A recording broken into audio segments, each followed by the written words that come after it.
Hello and welcome dear students to the online classes of GVM tutorial. Today we are going to start with the first chapter of 12th standard of maths part 1, that is mathematical logic. It is very important for JEE Mains also. JEE Main में एक question fix है from mathematical logic और from mathematical reasoning. तो what is logic? तो logic the word है वो logos Greek word है उससे डिराइव किया है. That means what? रीजनिंग. तो logic basically is the study of what? Reasoning और द आर्ट ऑफ थिंकिंग, और reasoning is known as what? Logic. तो the first topic in logic is what? Statement. तो statement समझने से पहले आपको कुछ basic types of sentences English grammar के समझने होंगे. तो in English grammar there are 4 types of sentences. First one is assertive sentence. Assertive sentence is also known as declarative sentence. उसको डिक्लेरेटिव सेंटेंस भी बोलते हैं. इसके 2 टाइप है. It is of 2 types, affirmative sentence and negative sentence. Affirmative sentence is also known as what? Positive sentence, जिसको positive sentence भी बोलते हैं. Next type of sentence is what? Interrogative sentence. तो interrogative sentence is a sentence that asks some questions. इसके last में question mark रहता है. इसको आप इजीली आइडेंटिफाई कर सकते हो. जिसके लास्ट में क्वेश्चन मार्क रहेगा तो वो इंटरोगेटिव सेंटेंस हो गया. Next one is what? Imperative sentence. तो imperative sentence is a sentence that expresses a request or a command or a suggestion or advice. ऐसे जो सेंटेंस आते हैं उनको क्या बोलते हैं हम लोग? Imperative sentence. जिसमें कुछ रिक्वेस्ट, एडवाइस, सजेशन ऐसा जो सेंटेंस रहेंगे तो imperative sentence. Fourth type of sentence is what? Exclamatory sentence. Exclamatory sentence is a sentence that expresses some strong feeling like happiness और सॉरो. ऐसे सेंटेंस जिसमें कुछ स्ट्रॉन्ग फीलिंग एक्सप्रेस की जाती है, लाइक दुख और सुख ऐसा. इसके लास्ट में एक्सक्लेमेशन मार्क होता है. इसको भी आप इजीली आइडेंटिफाई कर सकते हो. तो ये बेसिक 4 टाइप्स ऑफ सेंटेंस आपको पता होना चाहिए जो फर्स्ट टॉपिक ऑफ लॉजिक समझने में यूज होंगे. तो एक और टाइप ऑफ सेंटेंस है जो सिर्फ मैथमेटिकल लॉजिक में ही एग्जिस्ट करता है, इंग्लिश ग्रामर में नहीं करता. That is open sentence. तो ओपन सेंटेंस आपको तब समझेगा, पहले हम लोग डेफिनेशन करते हैं स्टेटमेंट क्या होता है. तो स्टेटमेंट के बाद आपको क्लियर होगा कि व्हाट इज ओपन सेंटेंस. तो statement see definition of statement या लॉजिकल स्टेटमेंट या तो मैथमेटिकल स्टेटमेंट, तीनों का नाम एक ही है. स्टेटमेंट बोलो, मैथमेटिकल स्टेटमेंट बोलो या तो लॉजिकल स्टेटमेंट बोलो, तीनों का मीनिंग एक ही है. तो statement means what? Any assertive sentence which is either true और false but not both simultaneously.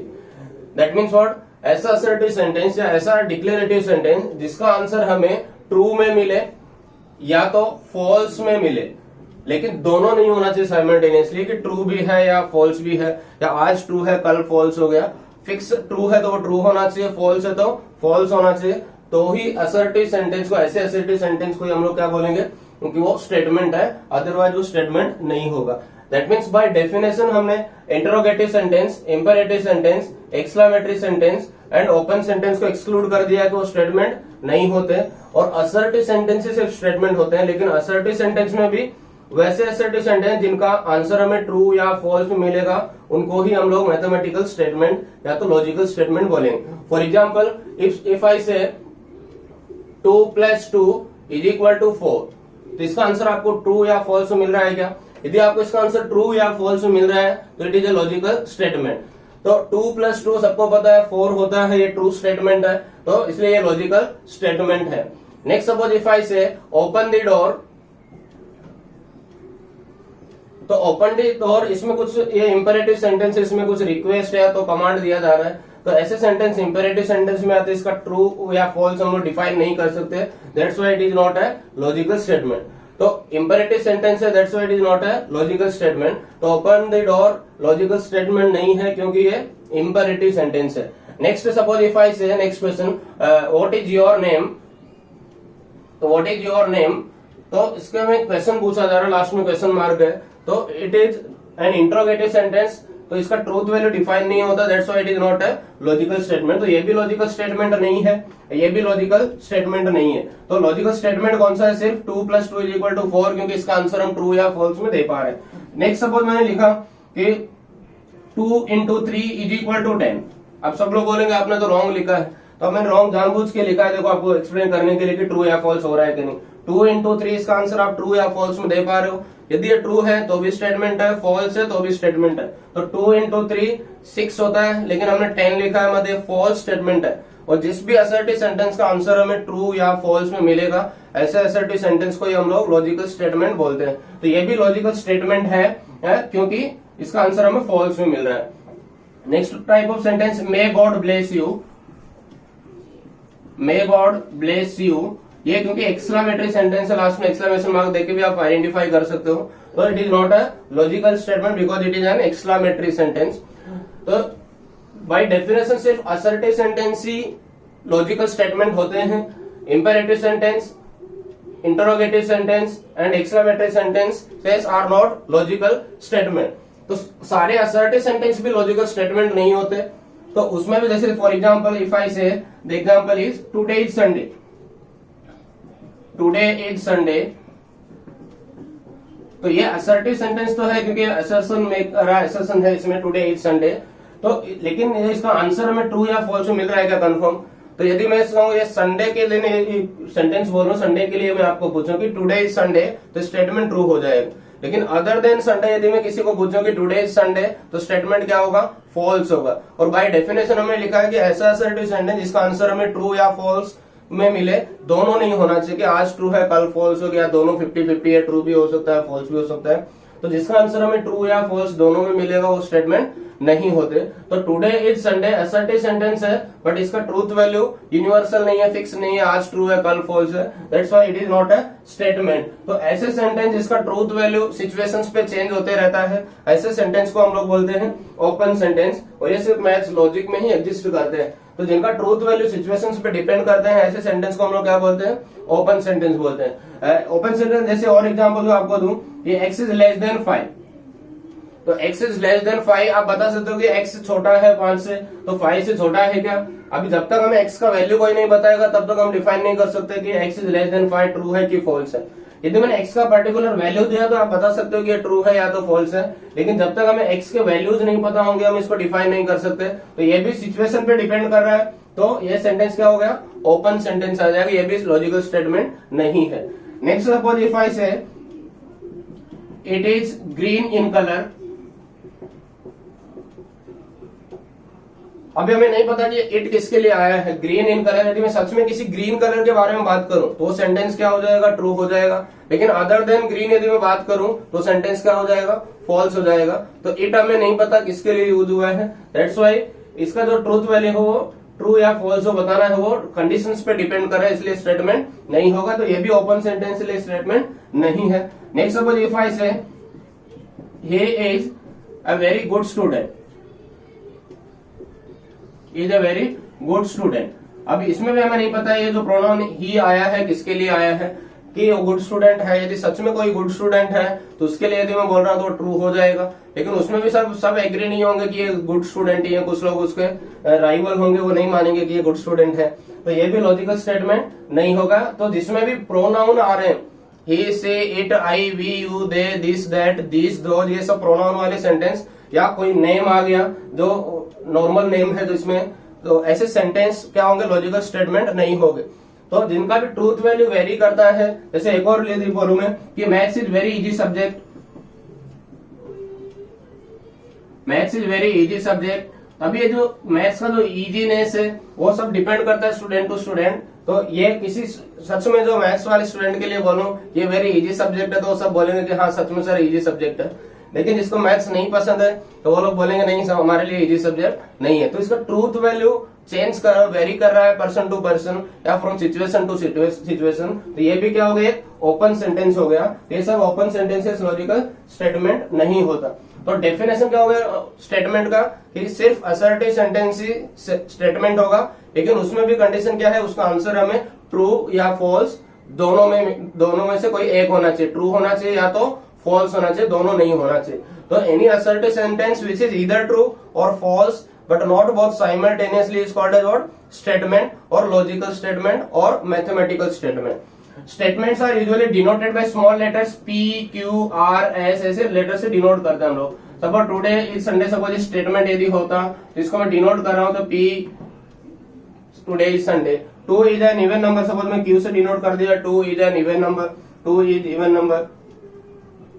मैं R को स्टेटमेंट डिनोट कर दिया ही इज रिच, यदि वो स्टेटमेंट है तो तो ऐसे जो सेंटेंस जो स्टेटमेंट्स होते हैं यदि वो सच में स्टेटमेंट्स हैं तो उनको डिनोट किससे करते हैं हम लोग, small letter P Q R S से। तो नेक्स्ट टॉपिक है after statement truth value of the statement. Now what is truth value? Truth value of a statement. Truth value of statement is what? The truthness or falsity of the statement is called as what? Its truth value. Means statement true है कि false है। यदि statement true है तो उसका truth value को capital T से denote करते हैं। यदि statement false है तो उसके truth value को कैपिटल F से डिनोट करते हैं। तो truth value के दो टाइप हो गए, true या तो false।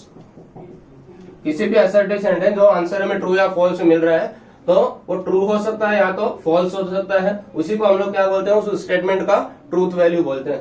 यदि स्टेटमेंट ट्रू है तो उसको कैपिटल T से उसके ट्रूथ वैल्यू को डिनोट करते हैं। यदि स्टेटमेंट फॉल्स है तो उसके ट्रूथ वैल्यू को हम लोग कैपिटल F से डिनोट करते हैं। तो ट्रूथ वैल्यू के दो टाइप हो गए, ट्रू और फॉल्स। तो फॉल्स वैल्यू नाम का कोई वर्ड एग्जिस्ट नहीं करता, ट्रूथ वैल्यू कोई दो टाइप है कि ट्रू एंड फॉल्स। तो स्टेटमेंट ट्रू है तो ट्रू और फॉल्स है तो फॉल्स। तो ट्रूथ वैल्यू के दो टाइप हो गए। तो स्टेटमेंट और after truth table the next topic is logical connectives या simple we can say connectives. तो कनेक्टिव आपको सबको पता है इंग्लिश ग्रामर में कि कनेक्टिव क्या होते हैं, a word or group of words that connects two or more simple sentences is called as what, connective. English grammar में क्या होगा, बहुत सारे कनेक्टिव आप जैसे एंड से कोई दो सिंपल सेंटेंस को कनेक्ट कर दे, और से कनेक्ट कर दे, yet so, but so, till, until, while, where as, if, then, if and only, बहुत सारे वेरियस कनेक्टिव्स किए आपने। लेकिन हम लोग यहाँ पे जो कनेक्टिव करने वाले हैं लॉजिकल कनेक्टिव, जो मैथ्स में यूज होंगे, जो आगे इसके एप्लीकेशंस भी हैं, एप्लीकेशन ऑफ स्विचिंग सर्किट उसमें लॉजिक के। तो इसमें जो लॉजिकल कनेक्टिव है 5 टाइप्स ऑफ कनेक्टिव है। फर्स्ट कनेक्टिव इज एंड और इसका जो सिंबल है एंड का, ये सिंबल हो गया इसका। कोई दो स्टेटमेंट है सपोज P एंड Q, तो P एक स्टेटमेंट है, Q और स्टेटमेंट है, दोनों को एंड से कनेक्ट करना हो तो एंड का ये सिंबल हो गया P एंड Q, तो इसका सिंबल हो गया। और इसका मैथमेटिकल जो नेम है कंपाउंड स्टेटमेंट का, उसको हम लोग कंजक्शन बोलते हैं। तो first type of connective is and. इसका ये मैथमेटिकल ये जो सिंबल है एंड को उल्टा V से डिनोट करते हैं, और इसका जो मैथमेटिकल नेम है जो स्टेटमेंट बनेगा कंपाउंड स्टेटमेंट, उसको क्या बोलते हैं हम लोग, कंजक्शन बोलते हैं। जिसमें भी एंड आएगा ऐसे स्टेटमेंट को, ऐसे कंपाउंड स्टेटमेंट को हम लोग कंजक्शन बोलते हैं मैथ्स में। Next type of connective is और, या तो इधर और वाला सेंटेंस। तो ये V जो साइन है इसका सिंबल है, और इसको डिसजंक्शन बोलते हैं मैथ्स में। इसका लॉजिकल नेम या मैथमेटिकल नेम और का डिसजंक्शन है। थर्ड जो कनेक्टिव है इफ देन मतलब कंडीशनल वाले सेंटेंस, इसको एरो से डिनोट करते हैं, एक फॉरवर्ड डायरेक्शन में एरो देते हैं, इफ देन। इसको इम्प्लीकेशन बोलते हैं, या implication is also known as conditional statement, इसको कंडीशनल स्टेटमेंट भी बोलते हैं। तो इफ देन वाले कोई भी क्वेश्चन जैसे if you work hard then you will pass, तो ऐसे स्टेटमेंट किसमें आते हैं, इम्प्लीकेशन या तो कंडीशनल स्टेटमेंट में। तो इफ देन ये कनेक्टिव है, ये इसका सिंबल हो गया। Fourth type of connective is if and only if. If and only if, केवल और केवल जब, इसको शॉर्ट में IFF से डिनोट करते हैं। इसको दोनों डायरेक्शन में जो एरो होगा ये इसका सिंबल हो गया। इसको बाई इम्प्लीकेशन या तो बाई कंडीशनल भी बोलते हैं। तो मेजर 4 टाइप्स ऑफ कनेक्टिव हैं जो दो सिंपल से सेंटेंस को कनेक्ट करके कंपाउंड स्टेटमेंट बना देते हैं। एक और टाइप ऑफ कनेक्टिव है जो इंग्लिश ग्रामर में नहीं होता, इसका सिग्निफिकेंस है मैथ में, लॉजिक गेट्स में, इसलिए एक और कनेक्टिव में पढ़ लेते हैं इसको, नॉट। तो नॉट ये नेगेशन वाला जो सिमिलर वाला साइन है, इसका साइन है, ये सिंबल है इसका, और नेगेशन बोलते हैं इसको मैथमेटिकल ने। तो 5 टाइप्स ऑफ कनेक्टिव हो गए, लॉजिकल कनेक्टिव या सिंपल कनेक्टिव। कनेक्टिव क्या होता है, कोई भी एक वर्ड या ग्रुप ऑफ वर्ड जो दो या दो से सिंपल सेंटेंस को कनेक्ट कर दे। तो इंग्लिश ग्रामर आपने बहुत पढ़ा है, तो बहुत सारे कनेक्टिव्स होते हैं इंग्लिश ग्रामर में, लेकिन जो मैथमेटिकल कनेक्टिव है वो 5 है। बेसिकली 4 मेजर कनेक्टिव है। एक और कनेक्टिव है जो नॉट, इसका सिग्निफिकेंस है लॉजिक गेट्स में, इसलिए इसको भी कनेक्टिव के अंडर कैटेगराइज करके हम लोग पढ़ते हैं। तो पहला कनेक्टिव है एंड का इसका सिंबल है उल्टा V, इसको कंजक्शन बोलते हैं। नेक्स्ट इज और, ये इसका सिंबल है और इसको डिसजंक्शन बोलते हैं। Third connective is if then, single arrow से डिनोट करते हैं, फॉरवर्ड डायरेक्शन में एरो होना चाहिए। इम्प्लीकेशन भी बोलते हैं इसको, कंडीशनल भी। फोर्थ है इफ एंड ओनली इफ। तो इफ एंड ओनली इफ को IFF से भी डिनोट करते हैं, दोनों डायरेक्शन में इसका एरो देते हैं इसमें। बाय इम्प्लीकेशन और बाय कंडीशनल स्टेटमेंट भी बोलते हैं इसको। Fifth type of connective not. Actually English grammar not is not a logical connective, ये सिर्फ नेगेटिव नेगेशन होता है। Negation means what? Denial of statement is known as negation. For example मैंने कोई P एक स्टेटमेंट दिया कि हे इज रिच, ऐसा एज्यूम कर लिया, स्टेटमेंट नहीं है, मैं ऐसे बता रहा हूं कि स्टेटमेंट एज्यूम किया कि ही इज रिच, तो उसका नेगेशन, तो नेगेशन इसको डिनाई करना है, नॉट लगाना है, तो ही इज नॉट रिच, तो he is not rich is known as इस नेगेशन हो गया उसका। तो नेगेशन मतलब नेगेटिव सेंटेंस बनाना है। जैसे 3 इज एन ऑड नंबर, तो 3 is not an odd number, तो इट इज ट्रू, तो इट इज नॉट ट्रू, ये उसका नेगेशन हो गया, उसका नेगेटिव सेंटेंस बनाना। तो ये 5 टाइप्स ऑफ कनेक्टिव हो गए। अब 5 कनेक्टिव के बाद नेक्स्ट जो टॉपिक है इनका ट्रूथ टेबल हम लोग डिस्कस करेंगे। What is truth table? ये जो हम ट्रू या फॉल्स बता रहे थे, एक सिंपल स्टेटमेंट है, तो उसका जो ट्रूथनेस और फॉल्सिटी दो ही पॉसिबिलिटी है, या तो वो स्टेटमेंट ट्रू होगा या तो वो स्टेटमेंट क्या होगा? फॉल्स होगा। लेकिन यदि कोई कंपाउंड स्टेटमेंट बना लिया हमने, 2 स्टेटमेंट लिख दिया P and Q, suppose 2 statement ले लिया हमने, तो उनके ट्रूथ वैल्यू क्या क्या हो सकते हैं? जैसे 2 कॉइन वाला आपने प्रोबेबिलिटी में क्वेश्चन किया है, 2 कॉइन टॉस करेंगे, एक ही कॉइन टॉस किया तो 2 ही पॉसिबिलिटी है, इधर हेड और टेल, हेड आएगा, H आएगा या तो T आएगा। 2 कॉइन टॉस किया तो उसमें क्या क्या पॉसिबिलिटी बनती है? 2 हेड हो सकते हैं, HH, TT, TH and HT, ये 4 पॉसिबिलिटी हो सकती है। तो आपने स्कूल में फॉर्मूला किया 2 रेज टू n, तो यहाँ पे n नंबर ऑफ कॉइन्स था, यहाँ पे जो n का वैल्यू है where n is equal to what? Number of logical statement, number of statements. तो कितने पॉसिबिलिटीज आएंगे, कितने रोज आएंगे उसमें, ये पता चलेगा कि इसमें 4 पॉसिबिलिटी हो सकती है। क्या पॉसिबिलिटी हो सकती है? कि दोनों स्टेटमेंट या तो ट्रू हो सकते हैं, फर्स्ट भी ट्रू सेकंड भी ट्रू, या तो फर्स्ट ट्रू सेकंड फॉल्स हो सकता है, या तो फर्स्ट फॉल्स सेकंड ट्रू हो सकता है, या तो दोनों के दोनों भी फॉल्स हो सकते हैं। अभी ये सीक्वेंस है, सबको यही सीक्वेंस में लर्न करना है कि हम इसका प्रॉपर आंसर दे पाए। यदि हमें क्वेश्चन टेक्स्ट बुक से आंसर मैच करना हो तो आपको यही सीक्वेंस लेना है। वैसे हम कुछ भी ऑर्डर में लिख सकते हैं, पहले TT भी लिख सकते हैं, फिर HH भी लिख सकते हैं, ऐसा नहीं, लेकिन ये प्रॉपर आंसर मैच करने के लिए सब एक ही यूनिवर्सल आंसर दे, इसलिए आपको ये सीक्वेंस लर्न करना है। True true, false false, true false, true false, ये फिक्स 2 स्टेटमेंट रहेंगे तो 2 रेज टू 2, 2 रेज टू 2 मतलब टोटल 4 पॉसिबिलिटी होगी। If we have 3 statement 2 raise to 3, 2 raise to 3, यदि 3 स्टेटमेंट रहेंगे तो उसकी 8 पॉसिबिलिटी हो जाएंगी। अब वो 8 पॉसिबिलिटी को लिखेंगे कैसे? यदि हमें सपोज 3 स्टेटमेंट मिल गए तो उनकी 8 पॉसिबिलिटी क्या हो सकती है? कॉइन वाले क्वेश्चन में 3 H हो सकते हैं, 3 टेल हो सकते हैं, HHT हो सकता है। तो उसको लॉजिक क्या उसको लर्न करने का, उसमें 3 स्टेटमेंट रहेंगे तो 8 एंट्री लिखना में 8 पॉसिबल वैल्यू हो सकते हैं। तो 8 को हाफ करना है 4, तो 4 बार ट्रू लिख दो, फिर 4 बार फॉल्स लिख दो। फिर जो सेकंड स्टेटमेंट है 4 को डिवाइड बाय 2 करो, तो 4 को डिवाइड बाय 2 किया तो 2, तो 2 बार ट्रू लिखो, 2 बार ट्रू, 2 बार फॉल्स, फिर से 2 बार ट्रू, 2 बार फॉल्स, ये सेकंड स्टेटमेंट की एंट्री होगी। फिर 2 को 2 से डिवाइड करो तो लास्ट में 1 आएगा, तो alternate true false true false true false true false. तो ऑल पॉसिबिलिटी जो वेराइटीज जैसे कॉइन वाले क्वेश्चन सब बन गया। ट्रिपल T हो सकता है, दोनों तीनों ट्रू हो सकते हैं, 2 ट्रू तीसरा फॉल्स हो सकता है, पहला ट्रू दूसरा फॉल्स तीसरा ट्रू हो सकता है। ये ट्रूथ टेबल लिखने का सीक्वेंस है, तो सबको ऐसे ही लिखना है। 2 स्टेटमेंट रहेंगे तो क्या सीक्वेंस लिखना है? 2 स्टेटमेंट में तो ट्रू ट्रू फॉल्स फॉल्स, ये फिक्स पैटर्न है तो लर्न करना है आपको। सेकंड में true false true false, 2 statement रहेंगे तो 2 रेज टू 2 4 पॉसिबिलिटी आएंगी। यदि 3 स्टेटमेंट है तो 2 रेज टू 3 8 पॉसिबिलिटी आएंगी। तो लिखने का तरीका होगा 8 वाला स्टेटमेंट, यदि 3 स्टेटमेंट है तो 4 बार ट्रू लिखना है, 4 बार फॉल्स लिखना है, फिर 2 बार ट्रू लिखना है, 2 बार फॉल्स लिखना है, और लास्ट में अल्टरनेट ट्रू फॉल्स लिखना है। सपोज इफ ओनली 2 स्टेटमेंट्स हैं तो 2 बार ट्रू 2 बार फॉल्स, फिर अल्टरनेट ट्रू फॉल्स हो जाएगा। तो आपको सिलेबस में सिर्फ 3 स्टेटमेंट तक के लिए आपको ये पता होना चाहिए। जेईई मेंस तक का सिलेबस सिर्फ 3 स्टेटमेंट तक के लिए।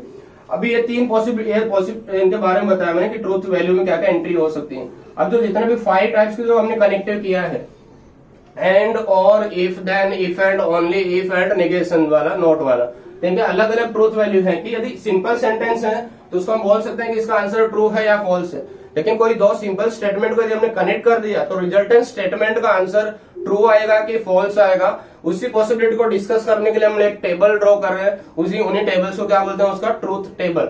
तो truth table for and, truth table for and, मतलब P एंड Q, एंड के लिए ट्रूथ टेबल। इसको सिंबल में कैसे लिखेंगे? P एंड Q, ये एंड का सिंबल हो गया।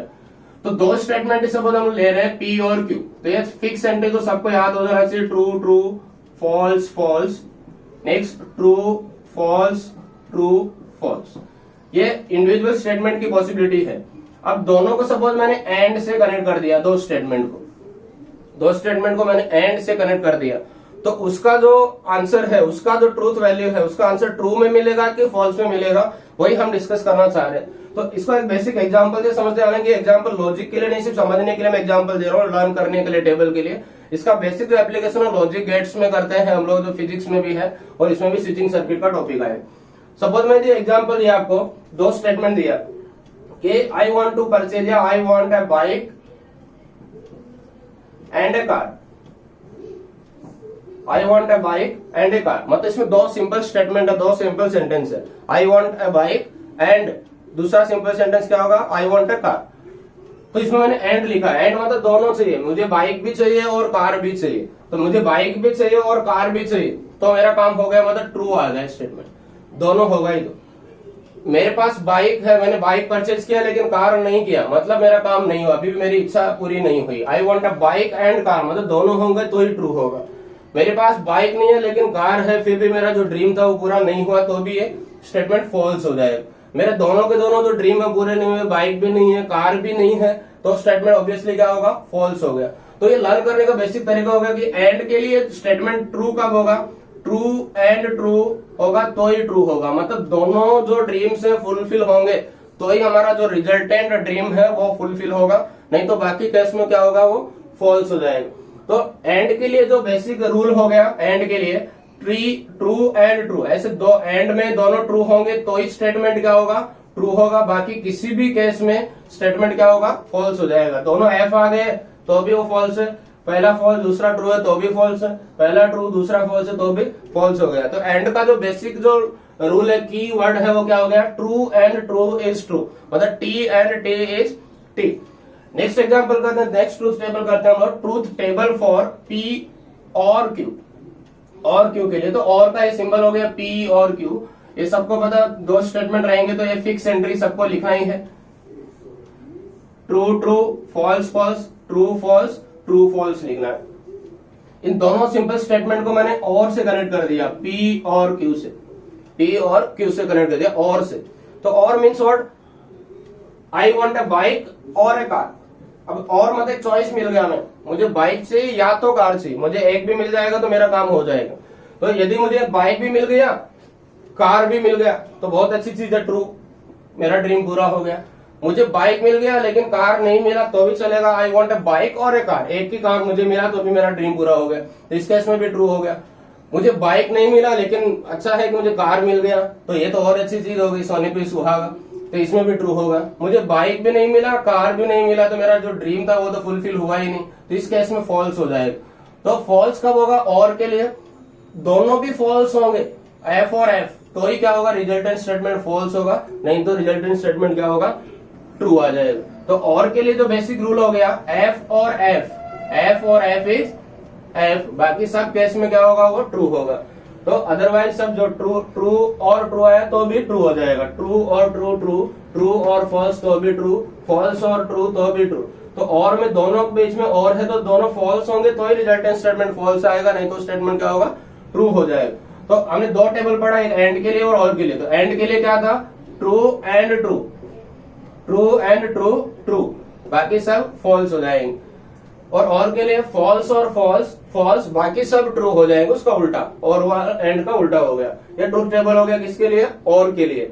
Next truth table is truth table for if then. If then को कैसे लिखेंगे? इफ P देन Q, ऐसा लिखा जाता है उसमें P, इफ और देन के बीच में P होता है और देन के बाद में Q। इसको डिनोट कैसे करते हैं? इफ देन को P इंप्लाइज रीड करते हैं, एरो को P implies Q, P arrow Q, conditional statement.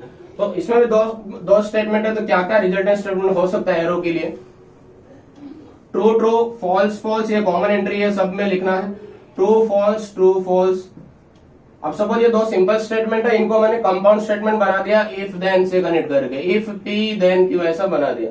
जैसे इसमें एग्जांपल लेते हैं, इफ पी, ये पी होगा तो क्यू श्योरली होना ही है, मतलब काम होगा। जैसे एग्जांपल लेते हैं, if you drive at more than 100 kilometre per hour then you will get a fine.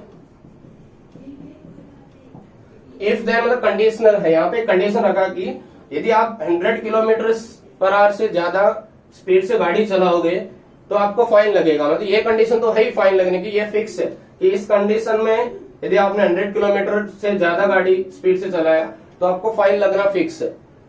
तो इसमें देखते हैं, जैसे पी इंप्लाइज की, जस्ट एग्जांपल समझने के लिए है, ये लॉजिकल एग्जांपल नहीं है, सिर्फ लर्न करने के लिए मैं बता रहा हूं आपको। तो आपने 100 किलोमीटर ट्रू हो गया कि आप सपोज अपने आप को एज्यूम करो कि आपने गाड़ी 100 किलोमीटर पर आवर से चलाया, पी हो गया। पी कहां पे रहेगा, इफ और देन के बीच में पी, और ये क्यू हो जाएगा, you will get a fine. तो पी ट्रू है, you drive at more than 100 kilometre per our, आपने 100 किलोमीटर पर आवर से ज्यादा गाड़ी चलाई तो आपको फाइन लग गया, ट्रू। तो फाइन लगना ही था क्योंकि यहाँ पे कंडीशन लिखा गया है, रूल लगा हुआ, बोर्ड लगा हुआ है कि आप 100 किलोमीटर से ज्यादा गाड़ी चलाओगे तो आपको फाइन लगेगा, ये फिक्स है। नेक्स्ट, आप 100 किलोमीटर पर आवर से ज्यादा गाड़ी चलाया तो भी ड्राइव किया लेकिन फाइन नहीं लगा, तो इसके अकॉर्डिंग फॉल्स हो जाएगा, क्योंकि वहां पे बोर्ड लगा है यदि आप 100 किलोमीटर से ज्यादा गाड़ी चलाओगे तो आपको फाइन लगना ही है। तो true false is false.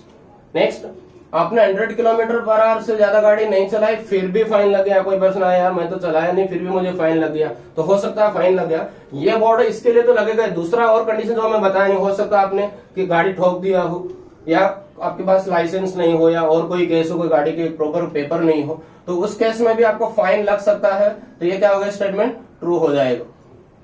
Next, आपने 100 किलोमीटर से ज्यादा गाड़ी नहीं चलाई और आपको फाइन भी नहीं लगा, तो सही बात है, नहीं लगेगा क्योंकि वहां पे बोर्ड लगा हुआ है। तो इसमें जो अलग जो वर्ड है वो क्या हो गया, ट्रू फॉल्स होगा तो ही फॉल्स होगा, बाकी सब केस में ट्रू आएगा। तो इम्प्लीकेशन के लिए रूल क्या हो गया, if first statement is true and second statement is false then only the resultant statement will be false. Means TFF होगा, FTF नहीं होगा, पहला ट्रू दूसरा फॉल्स होगा तो ही फॉल्स होगा, नहीं तो वो स्टेटमेंट ट्रू हो जाएगा अदर केस में। तो थर्ड ट्रूथ टेबल हो गया किसके लिए, इम्प्लीकेशन के लिए।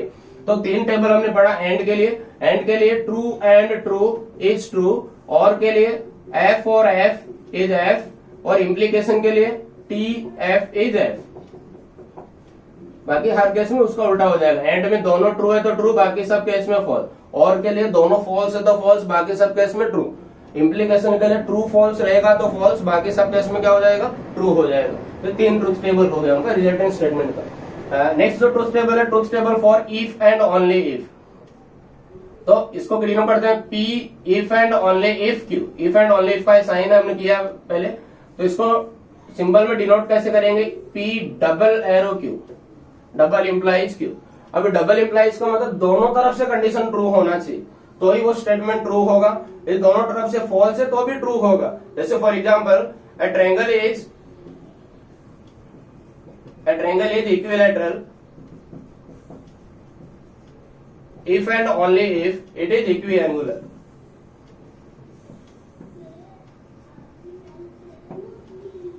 a triangle is, तो ये P हो गया, a triangle is equilateral if and only if, ये डबल एरो का साइन हो गया उसका सिंबल, और इट इज इक्विएंगुलर। तो कोई भी ट्रायंगल इक्विलेटरल तभी होगा जब उसके तीनों साइड इक्वल होंगे, तीनों एंगल इक्वल होंगे। तो ये दोनों तो कॉमन इंट्री तो फिक्स है, सब में आएंगे, true true, false false, true false, true false. Now suppose this two simple statements are connected by double implication, दोनों साइड एरो से। दोनों साइड एरो मतलब ये imply P implies Q and Q implies P। इसका मतलब क्या है, जैसे ट्रायंगल इज इक्विलेटरल तो वो इक्विएंगुलर भी होगा, ट्रू है। ट्रायंगल इक्विलेटरल है लेकिन इक्विएंगुलर नहीं है, ऐसा नहीं हो सकता, फॉल्स। ट्रायंगल इक्विलेटरल नहीं है फिर भी वो इक्विएंगुलर है, ऐसा भी नहीं हो सकता, फॉल्स।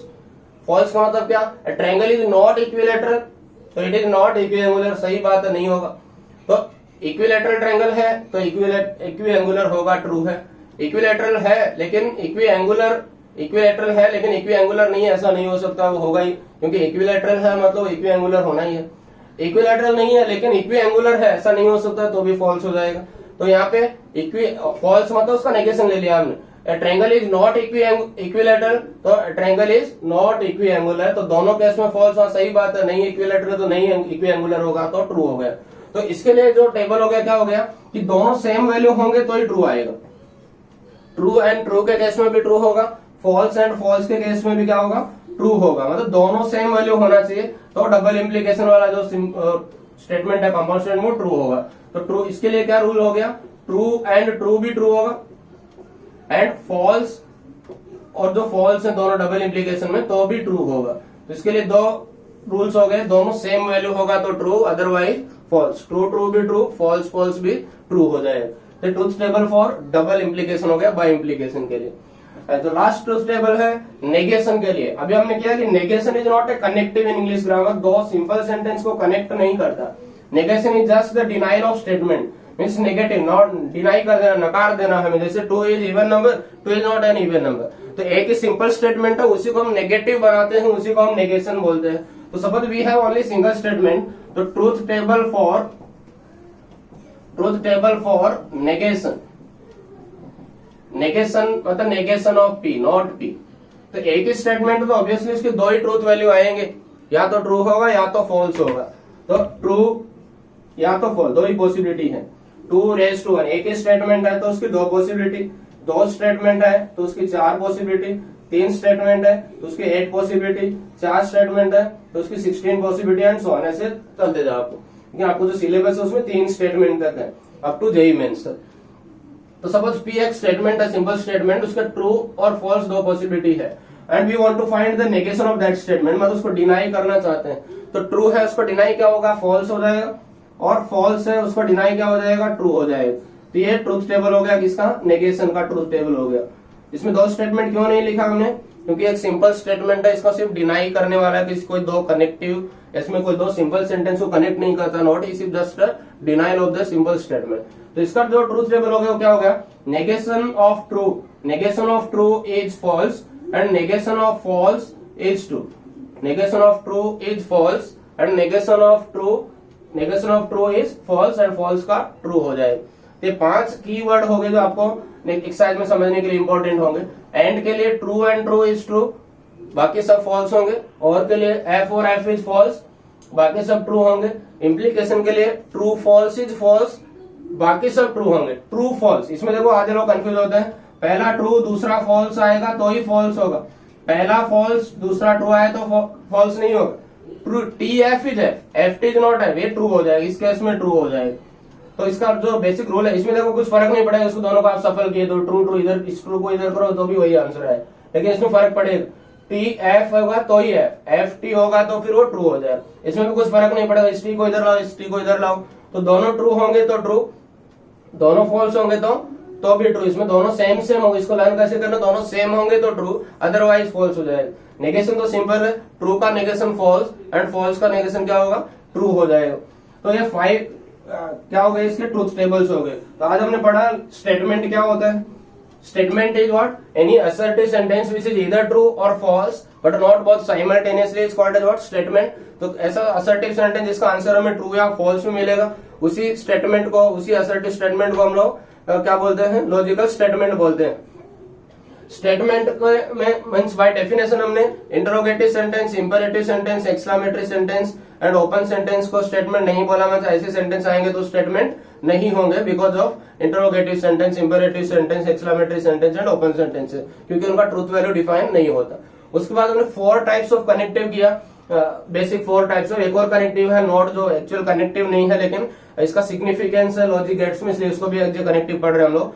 तो पहला जो कनेक्टिव था एंड, दूसरा और, तीसरा इफ देन, और चौथा इफ एंड ओनली इफ, और पांचवा यदि कनेक्टिव में कंसीडर करें तो नेगेशन हो गया, नोट वाला कनेक्टिव। और बाकी इसके बाद उनका ट्रूथ टेबल किया। तो ट्रूथ टेबल के लिए याद रखो true and true is true, true के लिए, एंड के लिए फॉल्स और फॉल्स फॉल्स। इम्प्लीकेशन के लिए T F is F, otherwise true होगा। एंड फॉर डबल इम्प्लीकेशन के लिए दोनों सेम वैल्यू आएंगे तो ट्रू, अदरवाइज फॉल्स हो जाएंगे। नेगेशन के लिए ट्रू का नेगेशन फॉल्स और फॉल्स का नेगेशन क्या होगा, ट्रू होगा। तो negation just denial of statement, note लगाना।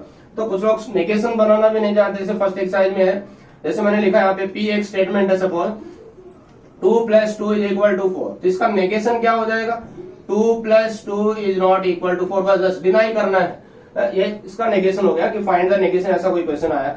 मैंने लिखा यहाँ पे 2 is even prime number, 2 is even prime number, तो इसका नेगेशन क्या हो जाएगा, इसका आंसर यदि में कोई पूछा कि राइट द नेगेशन, तो 2 is not even prime number, सिर्फ जस्ट नॉट लगाना है, डिनाई करना है स्टेटमेंट को। लेकिन पहले से नॉट हो, सपोज किसी स्टेटमेंट में कि 3 is not an even number, तो इसका नेगेशन क्या हो जाएगा, इसका नेगेशन होगा 3 इज एन इवन नंबर, मतलब नॉट डिनाई करना है, डिनाई पहले से था नॉट था उसको हटा दिया तो उसका नेगेशन बन गया। तो इसके बाद आपको फर्स्ट एक्सरसाइज का फर्स्ट क्वेश्चन करना है, नेगेशन वाला करना है 1.1 का।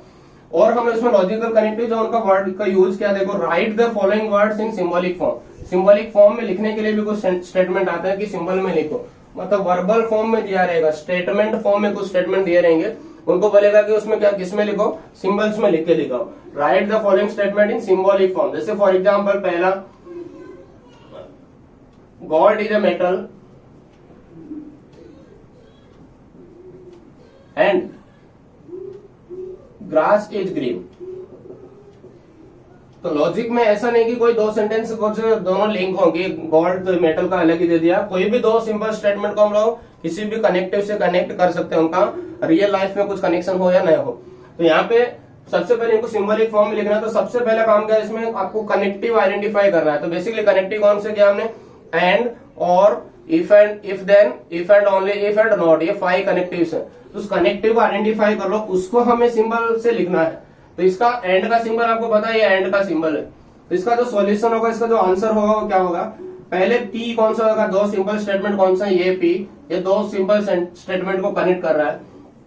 इसमें एज्यूम कर रहे हैं स्टेटमेंट है कि नहीं, वो क्वेश्चन नहीं, अभी हमें एज्यूम कर रहे हैं कि let p is gold is a metal, gold is a metal, q is grass is green, grass is green. तो इसका जो सिंबॉलिक फॉर्म क्या हो जाएगा, इसका सिंबॉलिक फॉर्म, तो इसको सिंबल में हम लोग ऐसे लिख सकते हैं कि P and Q, what is P, God is a metal, और ये एंड की जगह पे सिंबल लेना है, तो इसका सिंबॉलिक फॉर्म हो गया। तो जहां पे भी वर्बल स्टेटमेंट आया है उसकी जगह में सिंबल लिख के सिंबॉलिक फॉर्म में लिखना है। सपोज यही स्टेटमेंट यहाँ पे और होता, if gold is a metal, sorry, God is a metal और ग्रास इज ग्रीन, तो और का सिंबल सबको पता है, और का सिंबल हो गया। तो स्टेटमेंट ये तो सब में लिखना है, P God is a metal, Q grass is green. तो सिंबॉलिक फॉर्म क्या आ जाएगा इसका, P और Q हो जाएगा, P और Q, और लगा के सिंबॉलिक फॉर्म में लिखना है। नेक्स्ट सपोज मैं इसको लिखूं, if gold is metal then grass is green. तो इफ देन वाले क्वेश्चन में P कहां से मिलेगा हमें, इफ और देन के बीच में P, और देन के बाद जो स्टेटमेंट होगा वो Q होता है। तो इफ गॉड इज मेटल ये P हो गया, और ग्रास इज ग्रीन ये Q हो जाएगा।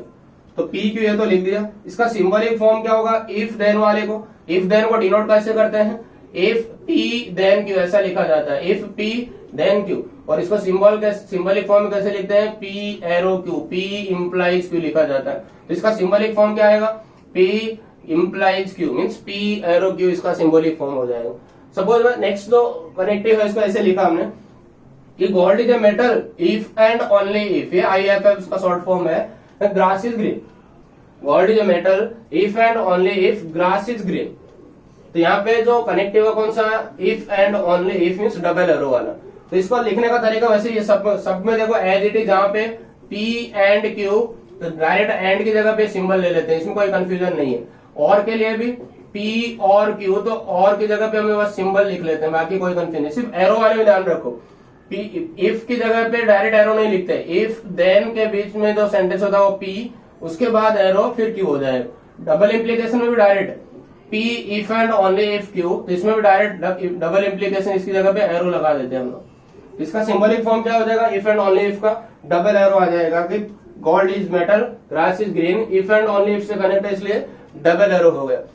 कभी कभी कोई सेंटेंस आते हैं इसमें बट यट ऐसे भी होते हैं, तो जो एंड के साथ जो भी, देखो और के साथ जो कौन सा कनेक्टिव आ सकता है, इधर और आ सकता है। तो इधर और वाला जो कनेक्टिव हो किसमें होगा, और वाले सेंटेंस में ही आएगा। एंड के साथ कौन कौन आ सकते हैं, एंड के साथ बट आया तो भी वो एंड वाला ही है, येट आ रहा है तो भी वो एंड वाला ही है, till, until, while, where, as, ये जो स्टेटमेंट आ रहा है सब एंड में है। इफ देन वाला सिंगल है, उसके साथ कोई भी नहीं है अभी लॉजिक के लिए, अनलेस होता है इंग्लिश ग्रामर में, लेकिन यहाँ पे नहीं है।